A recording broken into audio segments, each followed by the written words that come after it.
আপনারা যারা আমাদের এই গল্পগুলো শুনতে ভালোবাসেন তাদের জন্য রইল অনিস দেবের লেখা পুরনো দিনের মাছি। খাওয়া দাওয়া হই হুল্লোড় সব মিলিয়ে আসর যখন জমজমাট, ঠিক তখনই তাতা এসে শাড়ির আঁচলে ছোট্ট টান মেরে আমাকে এক পাশে ডাকলো। আমি অবাক চোখে ওর দিকে তাকাতেই চাপা গলায় বলল, দিদি, রুমকা আসতে পারবে না। পিসিমণি বলল, কদিন ধরেই যেন কি হয়েছে, ঘর ছেড়ে একদম বেরোচ্ছে না, সবসময় জানলা দরজা বন্ধ করে বসে আছে। তাতার কথায় খুব অবাক হলাম। রুমুকা আসবেন না? উচ্চ মাধ্যমিক পরীক্ষায় দারুণ রেজাল্ট করেছি আমি। সেই উপলক্ষে আমাদের বাড়িতে আজ খাওয়া দাওয়া হইচই, আত্মীয় স্বজন বন্ধুবান্ধবরা সবাই এসেছে, অথচ রুমুকা আসবেন না। রুমুকা আমাদের আপন কাকা নন, কিন্তু তার চেয়েও বেশি বাবার কীরকম যেন ভাই হন। ওদের বাড়িটা আমাদের খুব কাছে, মাত্র 3-4 মিনিটের পথ। একটা পুকুর পেরিয়ে যেতে হয়। ছোটবেলায় যখন খেলাধুলা করতাম তখন রুমুকাই ছিলেন আমাদের কোচ। কাবাডি খেলা হোক কিংবা ব্যাডমিন্টন, রুমুকা কখনোই পিছিয়ে পড়তেন না। তাছাড়া দেশ বিদেশের কত রকম খেলার কত যে খবর রাখতেন। আমার বা তাতার জন্মদিন নিয়ে মা বাপের কোনো উৎসাহ না থাকলেও রুমুকা কোথা থেকে এসে একেবারে হইচই কাণ্ড বাঁধিয়ে দিত। কখনোই আমাদের জন্মদিন ভুলে যাননি তিনি। আমার ডাক নাম ঝিনি, কিন্তু রুমুকা আমাকে ঝুনঝুনি বলে ডাকে। বলে, ঝুনঝুনির মধ্যে একটা তালের ব্যাপার আছে। আমার আর তাতার স্কুলের পড়াশোনায় রুমুকা ছিলেন বিনিমাইনের গৃহশিক্ষক। যখন তখন এসে পড়াতে শুরু করে দিতেন, কিন্তু ওর কাছে পড়তে কখনো আমাদের খারাপ লাগেনি। পাপি সব সময় মাকে বলতেন, রমণীরঞ্জন যতদিন আছে ততদিন ওদের লেখাপড়া নিয়ে আমার কোনো চিন্তা নেই। এই হলো আমাদের রুমুকা, অথবা রমণীরঞ্জন সিনহা। লম্বা ফর্সা চেহারা, টান টান শক্তপোক্ত শরীর, কপাল স্বাভাবিকের চেয়ে খানিকটা বেশি চওড়া, সাদা কালো চুল ব্যাকব্রাশ করে আঁচড়ানো, চোখে মোটা ফ্রেমের চশমা, পরনে ফুলহাতা শার্ট আর ধুতি। গত 10-12 বছর ধরে আমি আর তাতা মানুষটাকে এইরকমই দেখছি। রুমুকা বিয়ে করেননি, অল্প বয়সের বিধবা। তার দিদিকে নিয়ে থাকেন। দিদির কোনো ছেলে মেয়ে নেই।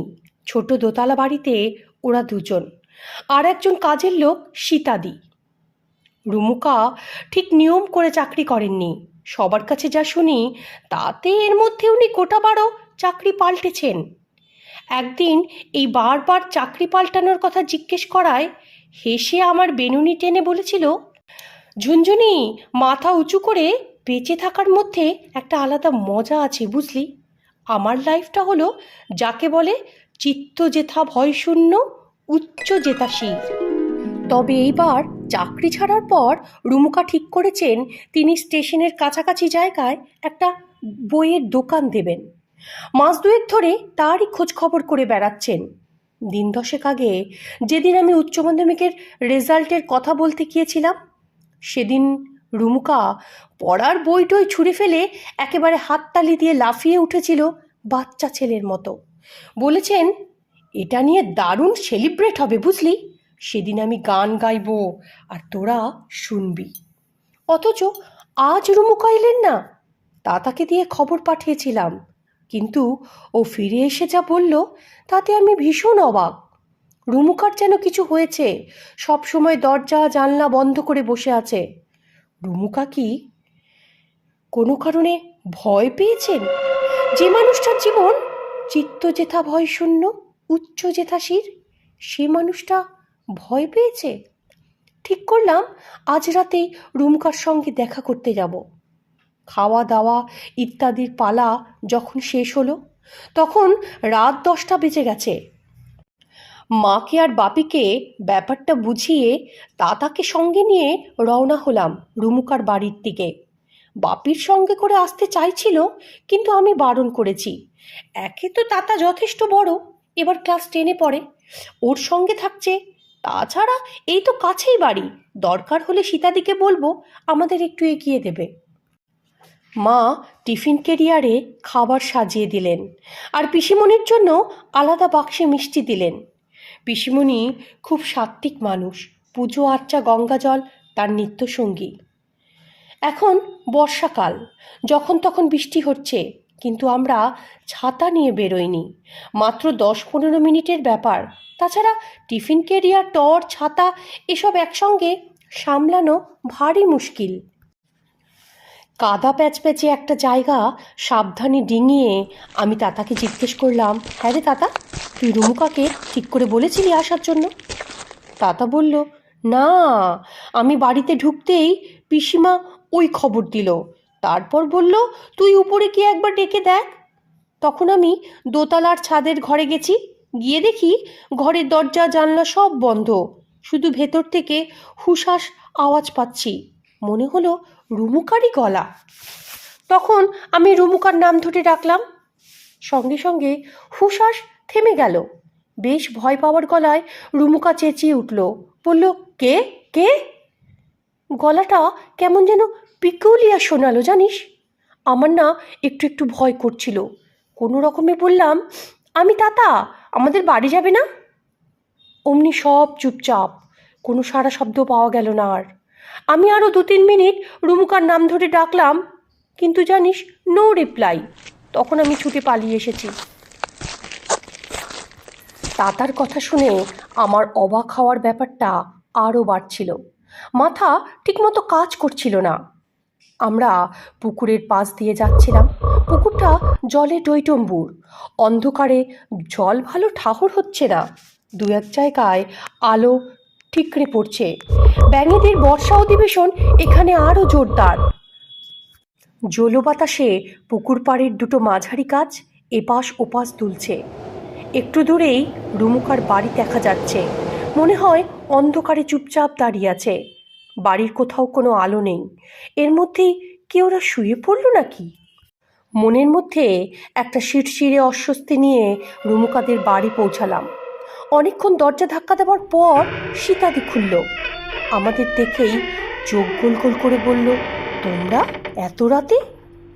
আমি বললাম, পিসিমণি কোথায়, রুমুকা কোথায়? সীতাদি বললে, দিদিমণি পুজো করছেন, ঠাকুরকে শোয়াচ্ছে, আর দাদাবাবু ওপরে বোধহয় ঘুমিয়ে পড়েছেন। আমি আর তাতা ভেতরে ঢুকে পড়লাম। মিষ্টির বাক্সটা সীতাদির হাতে দিয়ে বললাম, এটা দিদিমণিকে দিও, বলো আমরা এনেছি, রুমুকার ঘরে যাচ্ছি গল্প করতে। আর সময় নষ্ট না করে আমরা দোতলায় উঠে এলাম। সিঁড়িতে একটা বাল্ব জ্বলছে, তার আলোটা কেমন যেন ঘোলাটে। সিঁড়ির অর্ধেকটা উঠলেই বাড়ির পেছন দিকের অগোছালো বাগানটা দেখা যায়। তবে এখন অন্ধকার, অন্ধকারে প্রায় কিছুই দেখা যাচ্ছে না। শুধু বাতাসে গাছের পাতার অদ্ভুত শব্দ শোনা যাচ্ছে। দোতলার অর্ধেকটা ছাদ আর বাকিটা রুমুকার ঘর। ছাদটা অন্ধকার, আরও একতাল অন্ধকারের মতো ঘরটা এক পাশে দাঁড়িয়ে। ঘরে আলো জ্বলছে কিনা বোঝার উপায় নেই, কারণ দরজা জানলা সব বন্ধ। ঘরের দরজার কাছে গিয়ে আমি ডাকলাম, রুমুকা, রুমুকা। ধাক্কা দিলাম কয়েকবার। ঘরের ভেতরে বইটই জাতীয় কিছু একটা পড়ার শব্দ হলো। তাতা পেছন থেকে আমার হাত ধরে টান মারল, চাপা গলায় বলল, চল চল দিদি, চলে যাই। আমি ওর কথা গ্রাহ্য না করে আবার ডাকলাম, কিন্তু কোনো সাড়া নেই। অনেকক্ষণ ধরে ডাকাডাকি করেও যখন সাড়া পেলাম না, তখন চেঁচিয়ে বললাম, রুমুকা, আমি আর তাতা তোমার জন্য খাবার এনেছি। আমার রেজাল্ট শুনে তুমি খুশি হওনি না, তাই নেমন্তন্নে গেলে না? কোনো জবাব এলো না ভেতর থেকে। তাতা আমার হাত ধরে আবার টান মারল, কিন্তু আমার যেন কেমন জেদ চেপে গিয়েছিল। চেঁচিয়ে বললাম, তুমি দরজা না খুললে আমরা সারা রাত কিন্তু এখানে দাঁড়িয়ে থাকবো আর বৃষ্টিতে ভিজবো। এমন সময় মেঘ ডেকে উঠল।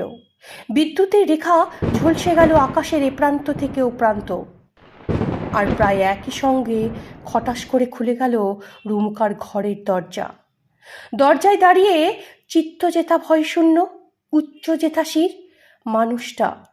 কিন্তু আলো ছায়ার মাঝেও স্পষ্ট দেখতে পেলাম ওর মাথাটা বেশ ঝুঁকে পড়েছে। যাকে আমি সবচেয়ে বেশি ভালোবাসি সেই মানুষটার মুখে চোখে কী যে দেখলাম, আমার চোখে জল চলে এলো। রুমুকা আমার হাত ধরে পরম স্নেহে আমার মাথায় হাত বুলালেন, বললেন, ভিজিসনি তো? আয় আয়, ভেতরে আয়, আয় তাতা। আমরা ঘরে ঢুকতেই চট করে দরজা লাগিয়ে দিল রুমুকা। তারপর বেশ নিশ্চিন্ত ভঙ্গিতে বিছানায় গিয়ে বসলেন। মাথাটা কিন্তু সেই ঝুঁকেই রইল।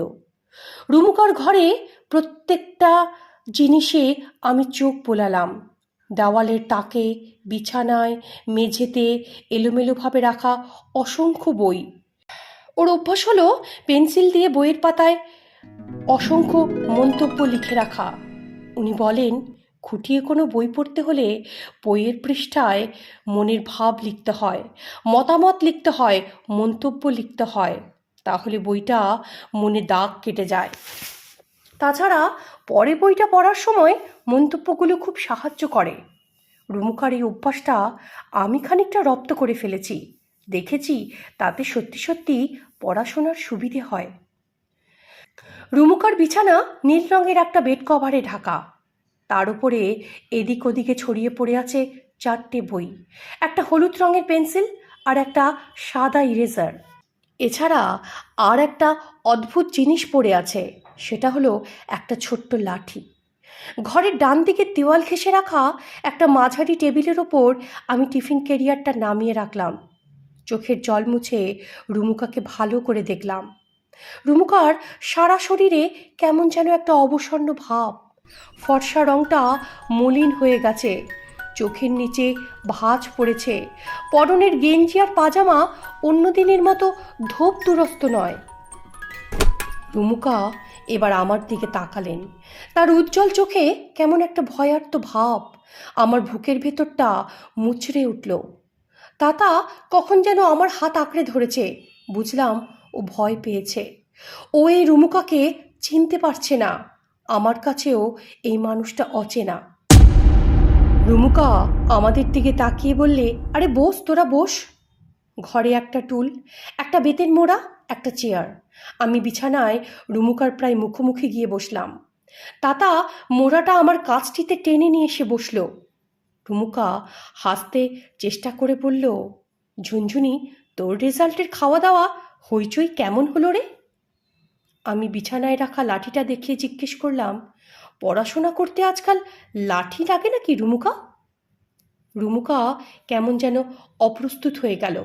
আমতা আমতা করে বলল, না রে, লাঠিটা নিয়েছি বলেই চুপ করে গেল। কথাটা শেষ করলো না। আমার না রাগ বাড়ল। অভিযোগের সুরে বললাম, তুমি তো আমাদের সেই ছোটকাল থেকে সত্যি কথা বলতে শিখিয়েছ, আর আজ তুমি নিজেই সত্যি কথা বলতে ভয় পাচ্ছ রুমুকা? ঠিক করে বলো তো তোমার কি হয়েছে? ঘর ছেড়ে বেরুচ্ছ না, দরজা জানলা সব বন্ধ, কি ব্যাপার? রুমুকা জেদির মতো ঘাড় বাঁকিয়ে শক্ত হয়ে বসে রইলেন। আমি তাতাকে বললাম, এই জানলা দরজাগুলো খোলতো। কথাটা শুনে যেন ইলেকট্রিক শক খাওয়া মানুষের মতো ছিটকে উঠল রুমুকা। ওর চোখে মুখে পলকে নেমে এলো গাঢ় আতঙ্কের ছায়া। ভয়ার্ত গলায় প্রায় চেঁচিয়ে বলল, খুলিস না, খুলিস না, খুললেই ওগুলো ঘরে ঢুকে যাবে। আমি অবাক হয়ে জিজ্ঞেস করলাম, ওগুলো ওগুলো মানে কি? প্রায় হাঁপাতে হাঁপাতে রুমুকা উত্তর দিল, মাছি মাছি। তারপর ধপাস করে বসে পড়লেন বিছানায়। ডান হাতে শক্ত মুঠোয় তুলে নিলেন খাটো লাঠিটা। ঘরের চারপাশে অনুসন্ধানী নজর বুলিয়ে নিলেন একবার। বিছানায় লাঠিটা রাখার মানে এবার বুঝতে পারলাম আমি। কিন্তু লাঠি দিয়ে মাছি তাড়াতে এত মরিয়া কেন রুমুকা? আমি ওকে সাহস জোগানোর জন্য বললাম, মাছিকে এত ভয় পাচ্ছ কেন? মাছি কি তোমাকে খেয়ে ফেলবে? এপাশ ওপাশ মাথা নাড়লেন রুমুকা। তারপর একটা দীর্ঘ নিঃশ্বাস ফেলে বললেন, তুই বুঝবি না ঝুনঝুনি, বুঝবি না, ওটা সাধারণ মাছি না। আমি বললাম, তাহলে কি, মৌমাছি? রুমুকা কিন্তু হাসলেন না। আমার দিকে ভয়ের চোখে তাকিয়ে চাপা গলায় বললেন, মৌমাছি নয়, পুরনো দিনের মাছি। আমি চিৎকার করে বলে উঠলাম, পুরনো দিনের মাছি? তার মানে কি? হাতের লাঠিটা বিছানায় রেখে বিষণ্ণ হাসলেন রুমুকা। অস্পষ্ট স্বরে বললেন, বললে তো কেউ বিশ্বাস করবে না, তাই বলতে চাই না। আমি বললাম, আমি করব, তুমি বলো, সব তোমাকে বলতে হবে। কেন তুমি কদিন ধরে এমন করছো? কি হয়েছে তোমার? আমার জেদ রুমুকা জানে, তাই এমনভাবে উনি বিছানায় গুছিয়ে বসলেন যে আমি বুঝতে পারলাম সব কিছু খুলে বলার জন্য উনি মনে মনে নিজেকে প্রস্তুত করছেন। রুমুকার মুখ দেখে স্পষ্ট বোঝা যাচ্ছিল ওর ভেতরে ভেতরে যন্ত্রণায় তোলপাড় চলছে। আমার ভীষণ মায়া হচ্ছিল। আচমকা বাজ পড়ার শব্দে কানে তালা লেগে গেল। মেঘের গুড়গুড় শব্দ মিলিয়ে যেতেই বৃষ্টির শব্দ শুনতে পেলাম। ঘরের পাখাটা ফুল স্পিডে ঘুরছে, কিন্তু জানলা দরজা সব বন্ধ থাকায় কেমন যেন গুমোট ভাব। রুমুকা খুব সিরিয়াস মুখ করে বললেন, তোদেরকে সব বলবো, কিন্তু কাউকে বলিস না, তাহলে সবাই আমাকে পাগল ভাববে। আমি ঘাড় নেড়ে কথা দিলাম। তাতাও বলল, কাউকে বলবো না, মরে গেলেও বলবো না রুমুকা। রুমুকা বললেন, শোন তাহলে। কয়েকবার ঘরের এপাশ ওপাশ আবার তাকালেন, কয়েকবার ঘরের এদিক ওদিক আবার চোখ বুলালেন। তারপর হাতে হাত ঘষে কিছু মনে করার চেষ্টা করে থেমে থেমে বলতে লাগলেন, তোরা তো জানিস আমার বই পড়ার নেশা আছে, আর এও জানিস যে বই পড়ার সময় আমি বইয়ের মার্জিনে পেন্সিল দিয়ে নোট লিখি। একজন French mathematician Pierre de former এরকম নোট লেখার অভ্যেস ছিল 1621 সালে। তিনি আর এক ম্যাথামেটিশিয়ান ডায়োফ্যান্টাসের লেখা অ্যারিথমেটিক নামের একটি বই কিনেছিলেন। সেই বইয়ের মার্জিনে তিনি একটি মন্তব্য লিখে গিয়েছিলেন, যা থেকে ফার্মাজ লাস্ট থিওরেম নামে একটা উপপাদ্যের জন্ম হয়। ওই উপপাদ্যটা প্রমাণ করতে অঙ্কবিদদের 327 বছর লেগে গিয়েছিল। কথা বলতে বলতে মনে হলো রুমুকা নিজের ছন্দে ফিরে আসছেন। তা না হলে উনি মাছির কথা থেকে ম্যাথামেটিশিয়ানের কথায় যাবেন কেন? ঘরের টিউবলাইটের আলো এক পাশ থেকে রুমুকার কপালে এসে পড়েছে। চকচকে সেই জায়গায় একটা শিরা যেন ফুলে ফুলে উঠছে। তিনি বললেন, ফার্মার কথা থাক, আমার কথা বলি। বলে তিনি আবার বলতে শুরু করলেন, বইয়ের মার্জিনে নোট লেখার জন্যে আমি একসঙ্গে 1 ডজন করে পেন্সিল কিনি। সেগুলো শেষ হলে যখন একটাই এসে ঠেকে, তখন কলকাতায় গিয়ে আমি আবার নূতন 1 ডজন পেন্সিল কিনে আনি। এটা আমার বহুদিনের অভ্যেস। ঝুনঝুনি, তুই তো জানিস কোহিনূর পেন্সিল আমার বরাবরের পছন্দ। কলকাতায় গিয়ে কলেজ স্ট্রিট পাড়ায় পটুয়াটোলায় একটা পাইকারি দোকান থেকে আমি এই কোহিনূর পেন্সিল কিনি। শুধু পেন্সিল কেন, ইরেজার আর যা যা লাগে সব ওই দোকান থেকেই কিনি। ঠিক 7 দিন আগে আমি কয়েকটা কাজে কলকাতায় গিয়েছিলাম। আগের পেন্সিলগুলো প্রায় শেষ হয়ে এসেছে, তাই কলেজ স্ট্রিট পাড়ায় এসে যখন পৌঁছালাম তখন ঠিক করলাম আজ পেন্সিল কিনে নিয়েই যাব। সেদিন দিনটা ছিল মেঘলা। দুপুর 2টো নাগাদ আমি পটুয়াটোলার সেই দোকানটায় গেলাম, আর তারপর থেকেই যত সব অদ্ভুত ব্যাপার শুরু হয়েছে আমার সঙ্গে। এতটুকু বলে রুমুকা থামলেন, কপালে হাত বোলালেন, বোধহয় ঘাম মুছলেন, চোখের চশমাটা বারবার নাড়াচাড়া করলেন। তাতা কৌতূহল হয়ে জিজ্ঞেস করল, তারপর কি হলো রুমুকা? রুমুকা কয়েকবার ঢোক গিলে বলল, দোকানটার নাম গ্লোব কনসার্ন। মাঝারি মাপের একটা রংচঙে সাইনবোর্ডে শৌখিন হরপে নাম লেখা। দোকানটার সুনাম যথেষ্ট আছে, কারণ গলির মধ্যে হলেও সেখানে সবসময় খদ্দেরের ভিড় লেগেই থাকে। কিন্তু সেদিন দোকানটার কাছাকাছি গিয়ে আমি তাজ্জব হয়ে গেলাম। দুপুরের মেঘলা আকাশ থেকে অদ্ভুত আলো চারপাশে ছড়িয়ে পড়েছিল। সেই অপার্থিব আলোয় দেখলাম দোকানটার সামনের পিচের রাস্তাটা একবারে পাল্টে গেছে। কোথায় সেই খানাখন্দে ভরা ময়লা পিচের রাস্তা, তার বদলে মসৃণ পরিচ্ছন্ন এক শান বাঁধানো চত্বর চোখে পড়ল। চত্বরটা গলির তুলনায় মাপে অনেকটা বড়। আমি অবাক হয়ে এপাশ ওপাশ বারবার দেখলাম। ঠিক তখনই আর একটা অদ্ভুত ব্যাপার আমি খেয়াল করলাম। দোকানটা এমন এলাকার যেখানে শব্দের ঝালাপালা লেগে যায়। ট্রামের ঘড়ঘড়, বাসের শব্দ, রিকশার আওয়াজ, সাইকেল ভ্যানের আওয়াজ, বইয়ের স্টল, মুটের পাইচারি, কি নেই সেখানে। কিন্তু সেদিন ওই শান বাঁধানো চত্বরে পা দেওয়া মাত্রই চারপাশের হরেক রকম শব্দ কোথায় যেন এক পলকে মিলিয়ে গেল। সব চুপচাপ, যেন ভুল করে কোনো উপাসনা মন্দিরে আমি পা ফেলেছি।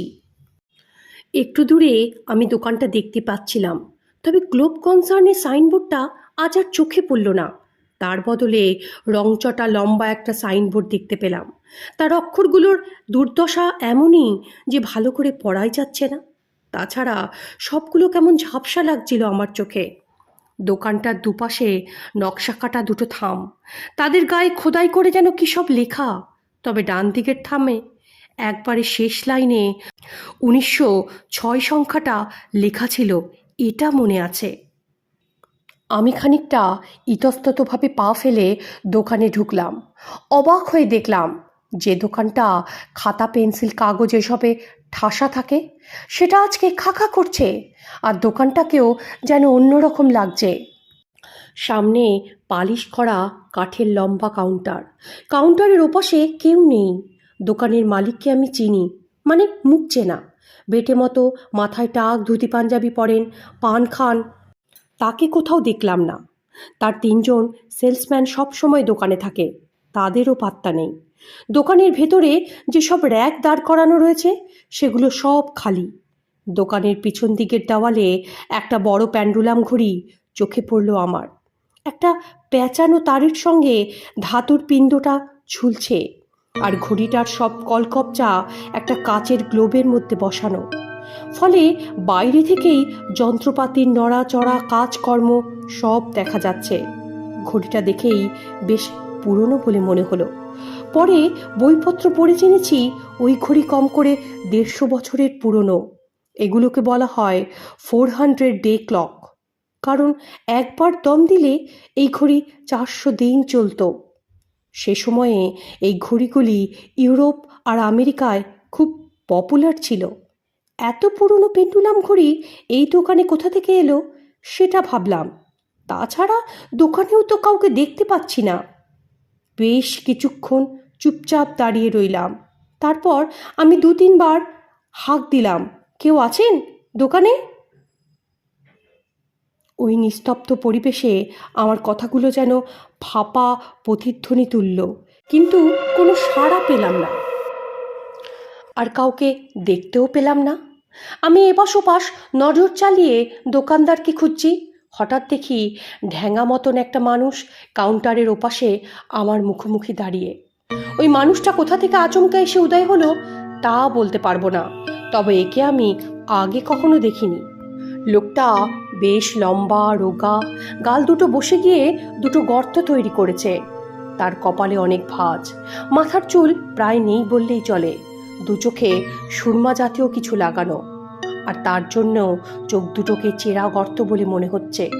বয়স 70-70 হবে। পরনে ঘিয়ে রঙা সাটিনের ফুলহাতা জামা, তাতে বুকের বাঁদিকে ঘেঁষে বোতামের শাড়ি নেমে গেছে, আর চওড়াস পাড় শান্তিপুরি ধুতি বেশ যত্ন করে কোচানো। তার মুখ আর হাত বেশ ফ্যাকাশে, যেন হোয়াইট ওয়াশ করা হয়েছে। ঠোঁট দুটো টুকটুকে লাল। সে বিড়বিড় করে কি যেন বলল আমাকে, আমি শুনতে পেলাম না। শুধু দেখলাম তার জিভ আর মুখের ভেতরটা কেমন টকটকে লাল, যেন মূলত এক বোতল আলতা খেয়ে এসেছে।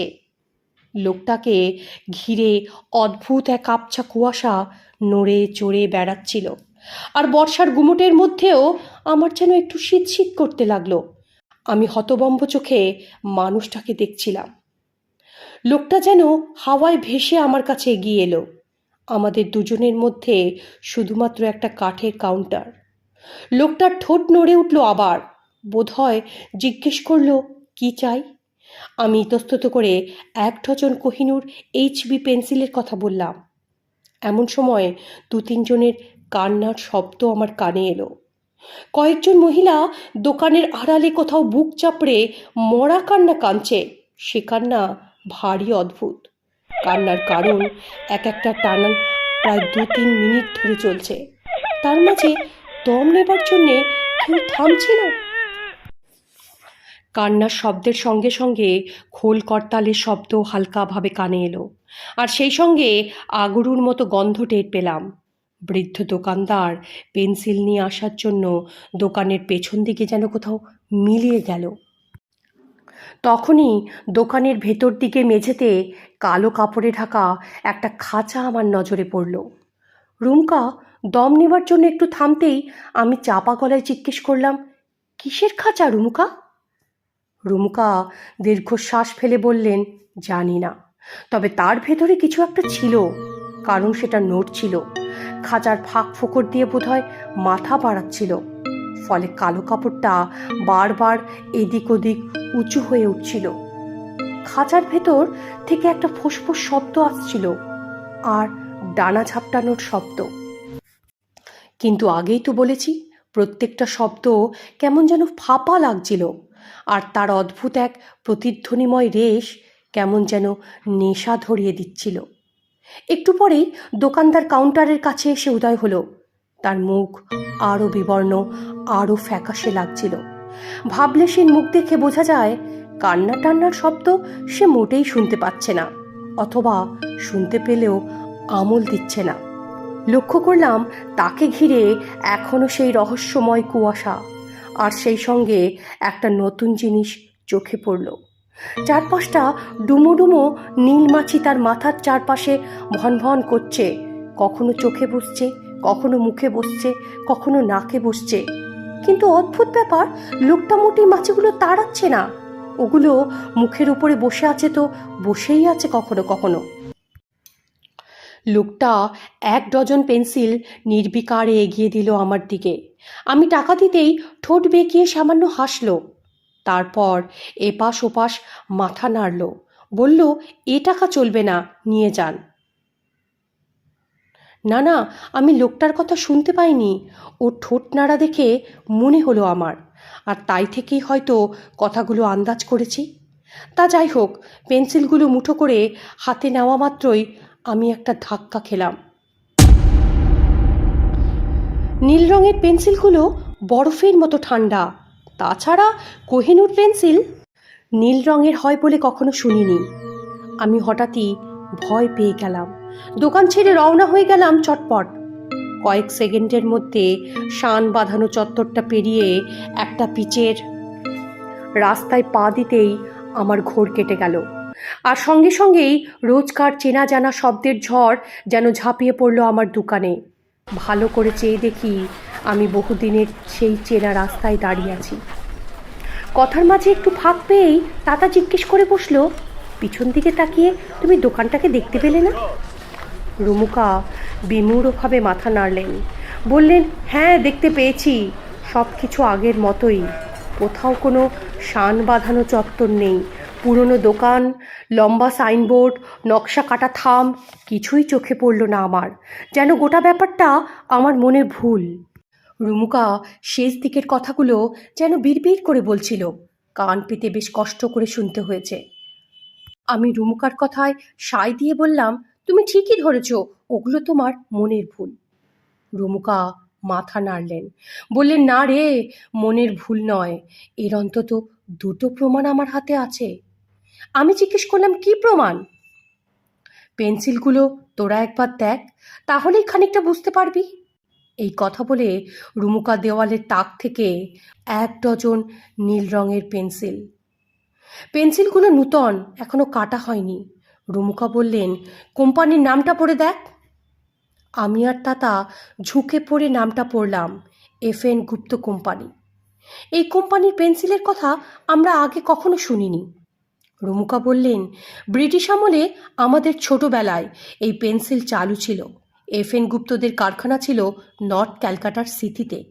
এই পেন্সিল কমপক্ষে 40 বছর হলো বাজার থেকে উঠে গেছে।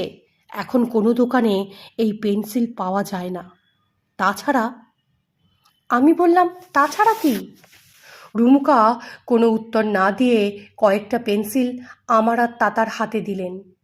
ওগুলো ধরা মাত্রই আমরা চমকে উঠলাম, একটা ভয়ের শব্দ করে ফেলে দিলাম। ওগুলো সঙ্গে সঙ্গে বিছানায় পড়ে গেল। পেন্সিলগুলো যেন বরফের মতো ঠান্ডা। রুমকা বিড়বিড় করে বলল, আমি তো এটাই বলতে চাইছিলাম, সেই দিন থেকে এই পেন্সিলগুলো এক রকম কনকনে ঠান্ডা। এটা একটা প্রমাণ যে আমার ব্যাপারটা মনের ভুল নয়। বুক কাঁপানো শব্দে মেঘ ডেকে উঠল বাইরে। বৃষ্টির শব্দ কয়েক গুণ বেড়ে গেল যেন। রুমুকার টেবিল ঘড়িতে রাত প্রায় 11:15। আমরা বাড়ি ফিরব কী করে কে জানে। মা বাপি নিশ্চয়ই চিন্তা করবেন। কিন্তু রুমুকার দিশেহারা মুখের দিকে তাকিয়ে আমি আর অন্য কোনো কথা ভাবতেই পারছিলাম না। তাতা ফস করে জিজ্ঞেস করলো, আর একটা প্রমাণ কোথায় রুমুকা? রুমুকা এবার যেন নড়ে চড়ে বসলেন। চোখ থেকে চশমাটা খুলে নামিয়ে রাখলেন বিছানায়। আঙুল দিয়ে বেশ কয়েকবার চোখ ঘষলেন, নাকের ডগাটা ম্যাসেজ করলেন। তারপর শূন্য দৃষ্টিতে ঘরের সিলিংয়ের এপাশ ওপাশ তাকিয়ে তাতার প্রশ্নের জবাব দিলেন। বললেন, ওই মাছিগুলোই দ্বিতীয় প্রমাণ যে আমি সেদিন ভুল দেখিনি। আমি আর থাকতে পারলাম না। বললাম, রুমুকা, তুমি সেদিনের ব্যাপারটা নিয়ে এত বেশি ভাবছো। তুমি যদি ভুল না দেখেই থাকো, তাহলে সে অদ্ভুত দৃশ্যটার কি মানে হতে পারে বলতে পারবে? একটা কিছু মানে তো আছেই। রুমুকা মাথা নাড়লেন, চশমাটা চোখে দিয়ে আড়মোড়া ভেঙে একটু অন্যরকমভাবে বসলেন। তারপর বললেন, সেদিনের ব্যাপারটা নিয়ে আমি বোধহয় কম করে কয়েক হাজার বার ভেবেছি ঝুনঝুনি। তাতে যে মানেটা বার হয়েছে সেটা খুব ভালো নয়। শুনলে তোদেরও মন খারাপ হবে। আমি জেদি গলায় বললাম, হোক মন খারাপ, তোমাকে বলতেই হবে। তুমি একা একা কষ্ট পাচ্ছ, আমার কিন্তু ভালো লাগছে না। রুমুকা বললেন, তাহলে শোন, আমার যা মনে হয়েছে তাই বলি। রুমুকা ধীরে ধীরে বলতে শুরু করলেন, আমাদের মহাবিশ্বের যে সময়ের স্রোত, তারই কোথাও একটা গরমিল হয়ে গিয়েছিল সেদিন ওই মেঘলা দুপুরে। এ ধরনের ব্যাপারকে আমরা বলি টাইম স্লিপ। এই টাইম স্লিপের জন্য হয়তো সেদিন হঠাৎ করে আমি 1906 সালে প্রতিষ্ঠিত ওই দোকানঘর দেখে ফেলেছিলাম। দোকানটা সব কিছুই অন্তত 50-60 বছরের পুরনো। এমনকি ওই দোকানদার পেন্সিল, খাঁচা, মাছি সবই পুরনো আমলের। সুতরাং বলতে পারিস কোনো এক ঘটনাচক্রে এখনকার সময়ের সঙ্গে পুরনো সময়ের একটা যোগাযোগ হয়ে গিয়েছিল। আমি বললাম, তাহলে কি বলতে চাও? 50-60 বছর আগের ওই দোকানটার জায়গায় এরকম একটা ভুতুড়ে দোকান ছিল? রুমুকা বললেন, আমিও প্রথমে তাই ভেবেছিলাম, তাই ওপরায় গিয়ে খোঁজ খবর করলাম। কিন্তু কেউ কিছু বলতে পারল না জানিস। শুধু এটা জেনেছি, এখনকার যে দোকানটা সেটা 18 বছরের পুরনো। তার আগে ওখানে একটা চীনা লন্ড্রি ছিল। আমি বললাম, আচ্ছা রুমুকা, মাছিগুলো ওরকম উঠছিল কেন? এমনিতে তো মরা মানুষের মুখে মাছি বসে শুনেছি। রুমুকা ধীরে ধীরে মাথা দোলালেন, বললেন, সেটাই তো ভারী অদ্ভুত। আমার যা মনে হচ্ছে সেটা ভালো নয়, তবু তোরা যখন জেরা করছিস তখন শোন। আমার ধারণা ওই দোকানদার ভদ্রলোক ঠিক মানে জীবিত মানুষ ছিলেন না, সদ্য মৃত ছিলেন। দোকানের ভেতর থেকে সেই যে কান্নাকাটি আর খোল করতালের আওয়াজ আসছিল, সেই সঙ্গে আগরুর গন্ধ, কুয়াশা, মাছি, সব মিলিয়ে আমার মন বলছে লোকটা সাধারণ লোক ছিল না, অন্য কিছু ছিল। তার ঠোঁট আর মুখের ভেতরটা ছিল টকটকে লাল। কেন সেটা আমি বলতে পারবো না। আর কালো কাপড়ে ঢাকা ওই খাঁচায় কি ছিল তাও আমি জানি না। কিন্তু যতই ব্যাপারটা নিয়ে ভাবি, ততই যেন আমার ভয় বেড়ে যাচ্ছে। সময়ের বিশাল একটা ফারাক ডিঙিয়ে আমার কিছুক্ষণের জন্যে যোগাযোগ হয়েছিল পুরনো সময়ের সঙ্গে। সেখান থেকে কেমন করে জানি না পেন্সিলগুলি আর মাছিগুলো চলে এসেছে আমার কাছে। এই দুটো প্রমাণ সবসময় আমাকে ওই মেঘলা দুপুরের কথা মনে পড়িয়ে দেয়। তাছাড়া তোরা তো জানিস, কমাস ধরে আমি দোকান খোলার কথা ভাবছি।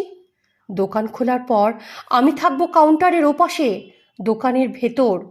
তখন টাইম স্লিপের দুর্ঘটনায় কোনো আগামী দিনের খদ্দের হয়তো এসে দাঁড়াবে আমার দোকানে, 1 ডজন পেন্সিল চাইবে। তখন কথাগুলো এতটুকু বলেই হঠাৎ করে থেমে গেল রুমুকা। সে নিজের মাথার চুলের গোছা ধরে চেপে ধরে বসল। তারপর অদ্ভুত গলায় বলল, জানিস, যখন আমি এসব কথা ভাবি তখন আমার পাগল পাগল লাগে। মনে হয় বলতে বলতে রুমুকা ঝুঁকে পড়লেন। আমি ওই ঝুঁকে পড়া রুমুকার হাতটা চেপে ধরলাম। টের পেলাম ওর হাত ঘামছে।